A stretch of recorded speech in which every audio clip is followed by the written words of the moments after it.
जय हिंद साथियों, आज हम बात करेंगे कि बीपीएससी टीआरई 2.0 में जितने भी स्टूडेंट पास किए हैं उसका डॉक्यूमेंट वेरिफिकेशन कहाँ होगा और किस डेट से आपका डॉक्यूमेंट वेरिफिकेशन होगा और कौन कौन सा डॉक्यूमेंट चाहिए ये भी हम बात करेंगे। ये आप इस वीडियो को ध्यान से देखिए। आपका चलिए देखते हैं।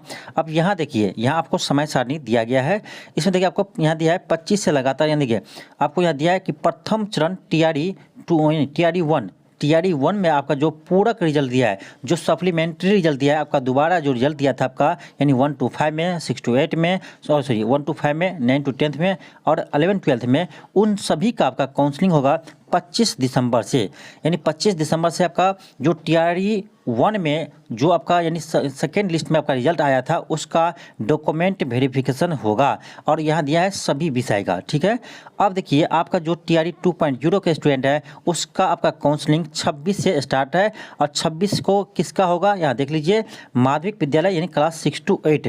तो क्लास 6 to 8 का स्टूडेंट का सभी विषय यानी आपका किसी भी विषय से हो आप 6 to 8 में, तो आपका डॉक्यूमेंट वेरिफिकेशन 26 दिसंबर से होगा। तो इस डेट को याद रखिए, 26 दिसंबर से होगा और कहाँ होगा ये भी आपको बताएंगे। देखिए आपका रिजल्ट जो आया होगा उसमें आपका डिस्ट्रिक्ट अलॉटमेंट भी दिया है। ठीक है, डिस्ट्रिक्ट अलॉटमेंट भी दिया है आपको कि किस डिस्ट्रिक्ट में हुआ है। तो जिस डिस्ट्रिक्ट में आपका अलॉट हुआ है उसी डिस्ट्रिक्ट में आपका डॉक्यूमेंट वेरिफिकेशन होगा। यानी जिस डिस्ट्रिक्ट में आपको जॉब हुआ है यानी डिस्ट्रिक्ट अलॉट हुआ है उसी डिस्ट्रिक्ट में आपका डॉक्यूमेंट वेरिफिकेशन होगा। तो 26 दिसंबर को आपका 6 to 8 वाले विद्यार्थी का डॉक्यूमेंट वेरिफिकेशन होगा। ये जरूरी नहीं है कि एक ही दिन में हो जाएगा। यहाँ दिया है देखिए 26 से स्टार्ट, यानी 26 दिसंबर से आपका स्टार्ट होगा। अब देखिए ये आपका 27 से आपका यानी क्लास 9 to 10th वाले स्टूडेंट का 27 तारीख से 27 दिसंबर से डॉक्यूमेंट वेरिफिकेशन होगा और सभी विषय का। तो आपका 9-10th आपका किसी भी विषय से है तो आपका डॉक्यूमेंट वेरिफिकेशन 27 दिसंबर से स्टार्ट हो जाएगा और आपका जिस डिस्ट्रिक्ट में अलॉट हुआ है, आपको जिस डिस्ट्रिक्ट में अलॉट हुआ है उसी डिस्ट्रिक्ट में होगा।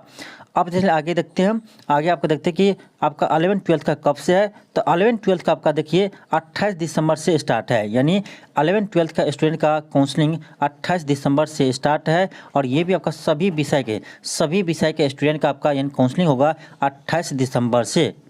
अब लास्ट में आपका आ गया 1 to 5 प्राथमिक। देखिए 1 to 5 का आपका रिजल्ट भी सबसे लास्ट में आएगा, तो इसका काउंसलिंग भी आपका सबसे लास्ट में दिया है। यानी 1 to 5 में प्राथमिक का आपका 30 दिसंबर से आपका काउंसलिंग स्टार्ट होगा आपके अलॉटमेंट डिस्ट्रिक्ट में। जिस डिस्ट्रिक्ट में आपका अलॉट हुआ है उसी डिस्ट्रिक्ट में आपका डॉक्यूमेंट वेरिफिकेशन होगा। तो इस डेट को आप याद कर लीजिए, इसी डेट को आपको जाना है, लेट नहीं कीजिएगा नहीं तो फिर गड़बड़ हो सकता है।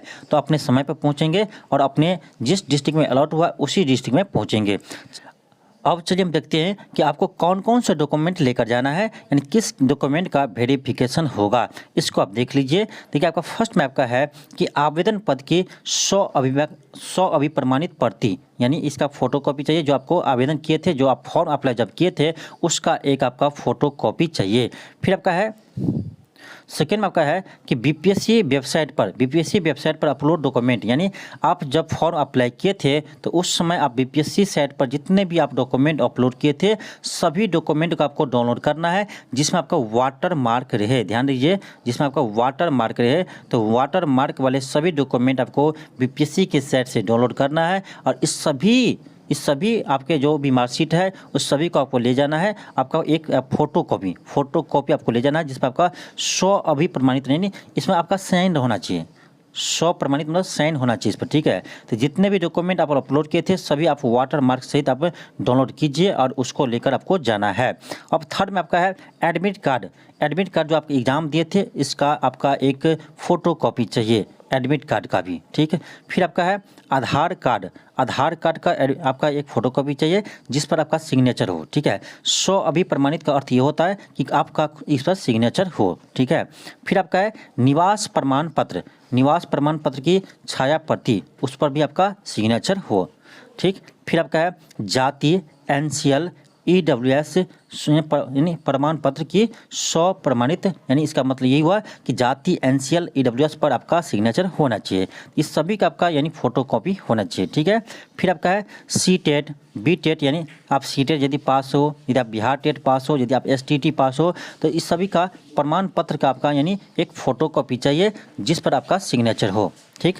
फिर आपका है सभी शैक्षणिक और प्रशैक्षणिक अंक पत्र, यानी आप जैसे BA किए हो, BSc किए हो, चाहे आप MA किए हो, तो उस सभी का आपका यानी मार्कशीट और आपका सर्टिफिकेट का एक छाया प्रति होनी चाहिए, ठीक है। और 3 पासपोर्ट साइज का फ़ोटो, ये तो होना ही चाहिए। लेकिन जितने भी आपको यहाँ हम डॉक्यूमेंट आपको बताया है, ये सभी डॉक्यूमेंट आपका ओरिजिनल डॉक्यूमेंट भी आपके पास होनी चाहिए।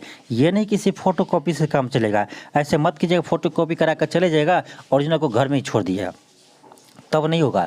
सभी डॉक्यूमेंट आपका ओरिजिनल भी आपके साथ में चाहिए, इसी से आपको मिलान करेंगे। जैसे आपको जैसे BPSC साइट पर आप जो भी आप यानी डॉक्यूमेंट अपलोड किए थे, उस सभी का आप जो डाउनलोड करेंगे तो इसमें आपका वाटर मार्क वाला आएगा, उसका तो आपका फ़ोटोकॉपी लगेगा। लेकिन आपके पास ये सभी ओरिजिनल डॉक्यूमेंट रहना चाहिए जिसे आप लेके जाएंगे काउंसलिंग में। तो ओरिजिनल डॉक्यूमेंट भी लेकर जाइएगा साथ में, जिससे आपको कोई परेशानी न हो। तो ये सभी आपका डॉक्यूमेंट था, इसको लेकर आपको जाना है। आज समय भी एक बार फिर से देख लीजिए, इस समय के अंदर आपको जाना है। ये नहीं कि आपका कल जैसे क्लास 6 to 8 का आपका 26 से काउंसलिंग स्टार्ट है तो आप 27 को पहुंचते हैं, आप 28 को पहुंचते हैं, ऐसे मत कीजिएगा। समय के अनुसार आप पहुंचिए। आपका जिस भी डिस्ट्रिक्ट में अलॉट हुआ है उस डिस्ट्रिक्ट में आपको पहुँचना है, वहाँ पर आपका डॉक्यूमेंट वेरिफिकेशन होगा। तो ये आपका सबसे महत्वपूर्ण लिस्ट था, तो इस लिस्ट को आप एक बार देख लीजिए। इसका हम PDF आपको दे देंगे, ठीक है। इसका PDF आपको टेलीग्राम पर मिल जाएगा, वहाँ से आप इस PDF को डाउनलोड कर लीजिएगा, जिससे आपको याद रहे कि कौन कौन सा डॉक्यूमेंट लेकर जाना है। तो इस सभी को आप रेडी कर लीजिए। आपका 26 से यानी डॉक्यूमेंट वेरिफिकेशन स्टार्ट है, तो आप लोग सभी डॉक्यूमेंट को रेडी कर लीजिए जिससे आपको भी प्रॉब्लम ना हो। थैंक यू, धन्यवाद।